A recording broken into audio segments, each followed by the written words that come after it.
Assalamualaikum warahmatullahi wabarakatuh. Waalaikumsalam warahmatullahi wabarakatuh. Yang terhormat Ibu Kepala SDN Dewan Sengon 1, Pak Ibu Dewan Guru, beserta staf yang kami hormati, dan juga perwakilan dari wali murid SDN Dewan Sengon 1 yang kami hormati. Alhamdulillah, puji syukur kepada Allah Subhanahu wa Ta'ala, pagi hari ini kita bisa berkumpul dalam komunitas belajar sekolah madrasah dan juga sebagai lokomotif saya dalam menjalankan atau melaksanakan tugas RPL PKG PJOK. Salam salam semoga tetap tercurah limpahkan kepada junjungan Nabi besar Muhammad SAW.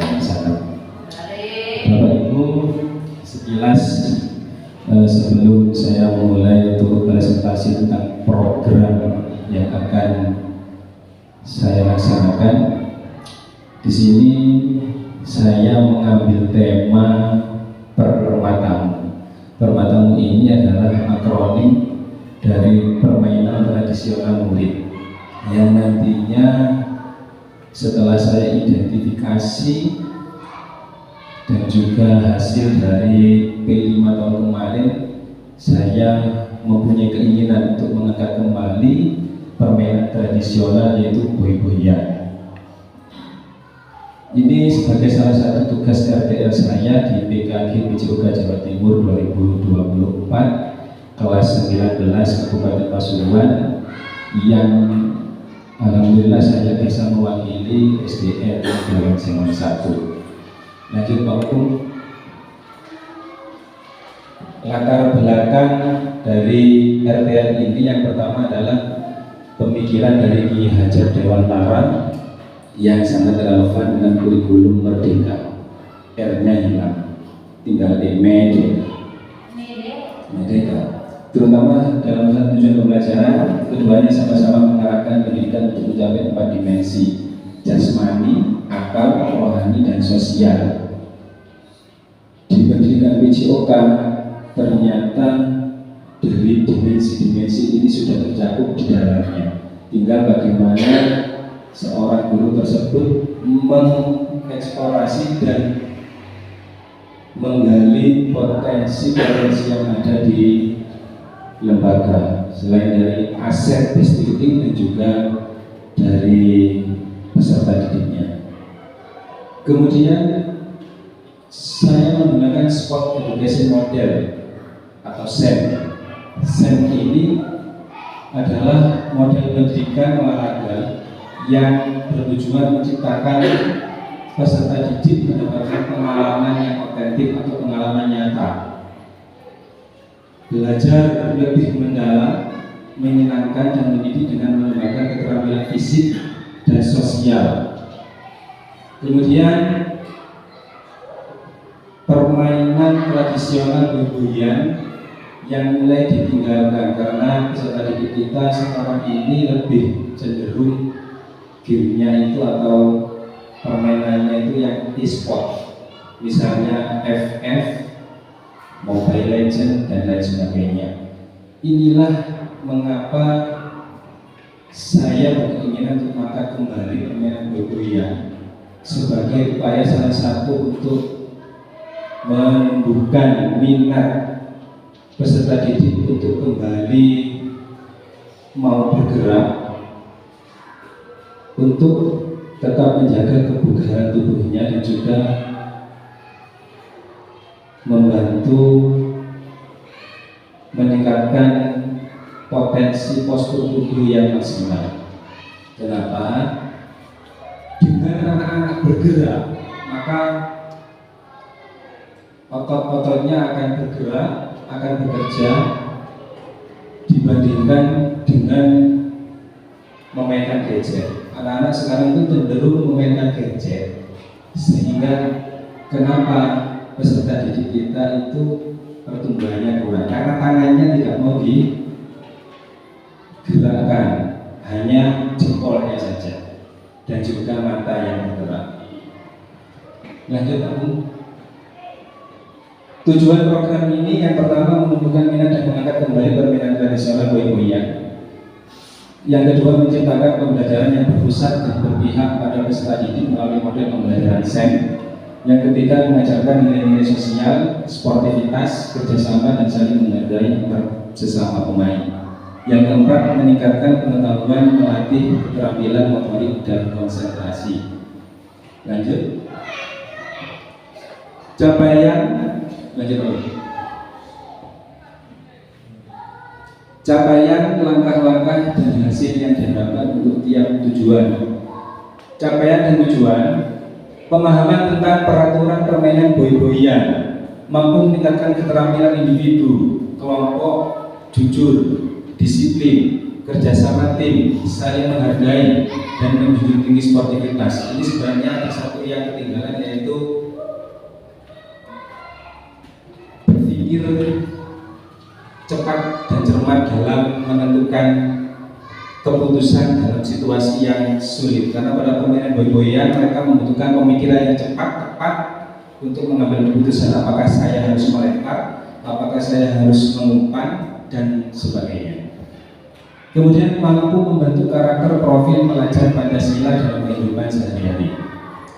Yang kedua, langkah persiapan technical meeting yang nanti saya akan berkolaborasi dengan Bapak Ibu guru dalam komunitas belajar sekolah ini. Kemudian pengelolaan musim ini nanti akan ada jadwal latihan dan sebagainya. Menganalisis pertandingan dan turnamen, penyelenggaraan kompetisi yang menekankan pentingnya sportivitas, komunikasi, kerjasama tim, dan saling menghargai atau respect. Yang ketiga, hasil yang diharapkan dari program ini.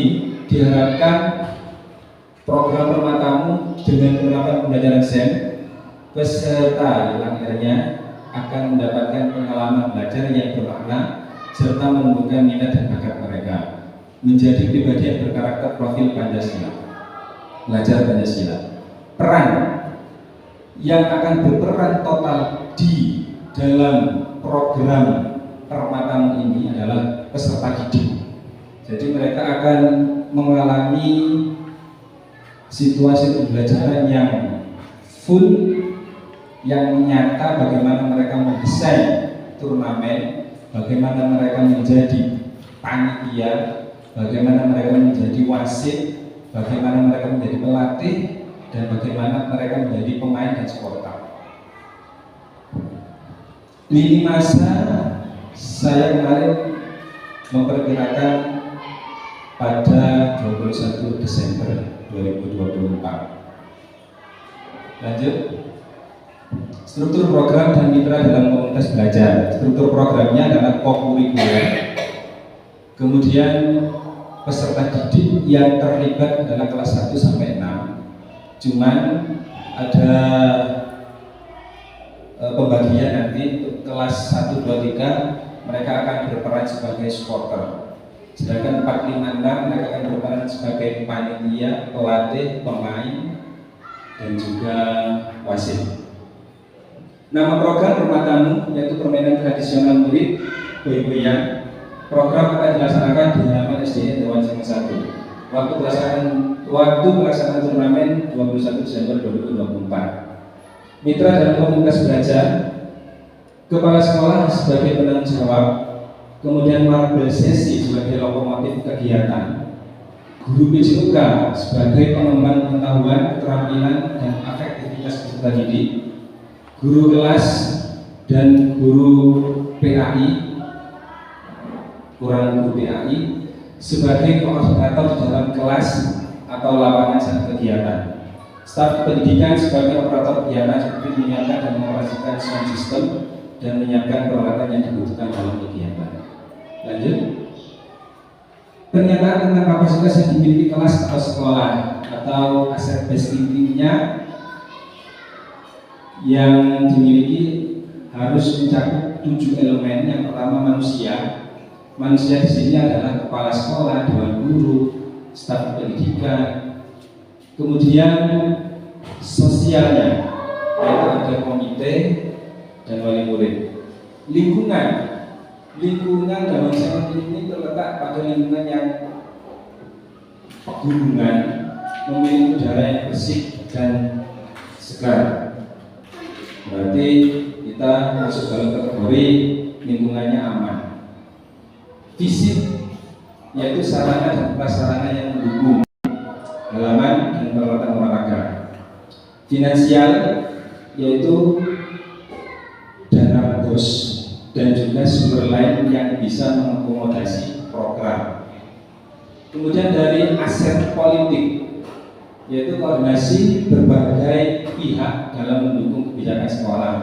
Misalkan karena ini dalam SEM, jadi politiknya antara guru dan kepala sekolah, tidak harus melibatkan kepala desa atau potensi-potensi yang ada, misalkan dewan. Seperti kemarin ketika kita pertengahan semakin ATS, kita kan termasuk itu aset politik kerjasama dengan pengelola padat air. Kalau biasanya itu umum 10.000, untuk anak sekolah 5.000. Dan yang terakhir adalah aset agama dan budaya. Ketaatan dalam beragama serta menjunjung nilai-nilai budaya leluhur. Ini adalah 7 aset yang dimiliki oleh lembaga kita. Rencana evaluasi, mengevaluasi setiap kegiatan yang dilaksanakan, mengidentifikasi kekurangan dan kelebihan untuk diperbaiki dan dikembangkan, memberikan angkat pertanyaan atau tanya jawab untuk mendapatkan umpan balik dari peserta didik maupun dari KPS atau komunitas belajar sekolah. Terima kasih. Ya. Oh, masih ada. Selanjutnya Bapak Ibu, kemungkinan tantangan yang akan kami hadapi. 1. Pengelolaan jadwal dan waktu yang terbatas, dan jadwal kegiatan sekolah yang padat mendekati akhir semester. 2. Faktor alam, karena cuaca yang sudah memasuki musim hujan, yang sekarang rintik-rintik hujan dan kadang panas, kadang ketika cuaca panas tiba-tiba mendung dan hujan. 3. Terbatasnya peralatan yang dimiliki. 4. Manajemen tim, perbedaan tingkat kemampuan peserta didik dan sikap sosial.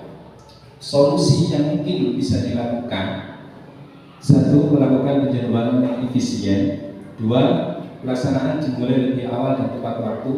3. Memodifikasi media atau alat dengan potensi yang ada di sekitar sekolah. Yang keempat, melakukan pendekatan inklusif dan memberikan pemahaman pentingnya toleransi dan saling menghargai perbedaan. Terima kasih. Mungkin ada yang ditanyakan Bapak Ibu?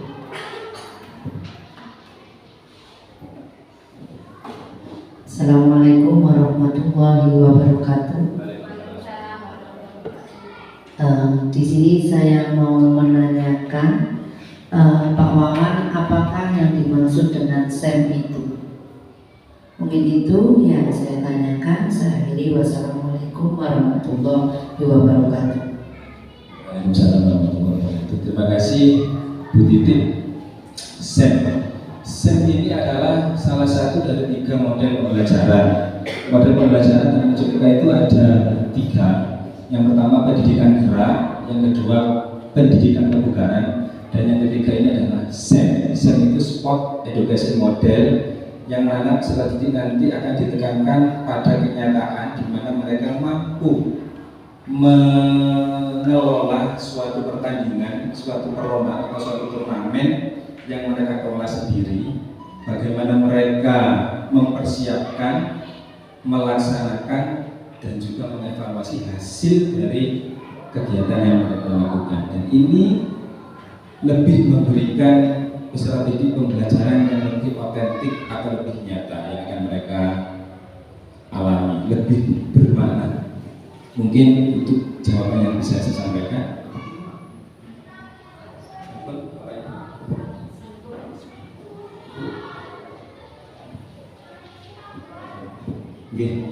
Mungkin itu sedikit presentasi program rencana tindak lanjut PKG PJOK yang saat ini sedang saya ampu. Mudah-mudahan apa yang saya rencanakan bisa berjalan dengan lancar, bisa terlaksana dengan baik, dan juga bisa mengembangkan potensi atau kualitas pendidikan yang ada di lembaga SDN Dawan Sengon 1. Ada kurang lebihnya, saya mohon maaf. Kami akhiri. Wassalamualaikum warahmatullahi wabarakatuh.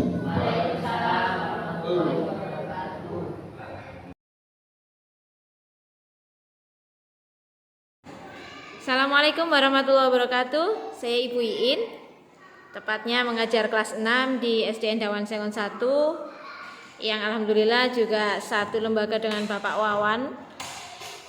Dari hasil pemaparan Pak Wawan kemarin, alhamdulillah saya sangat senang sekali. Ternyata olahraga itu tidak hanya berupa fisik, tapi permainan tradisional pun bisa dikolaborasikan dengan kegiatan olahraga. Dari situ nilai olahraga dapat, nilai budayanya juga dapat.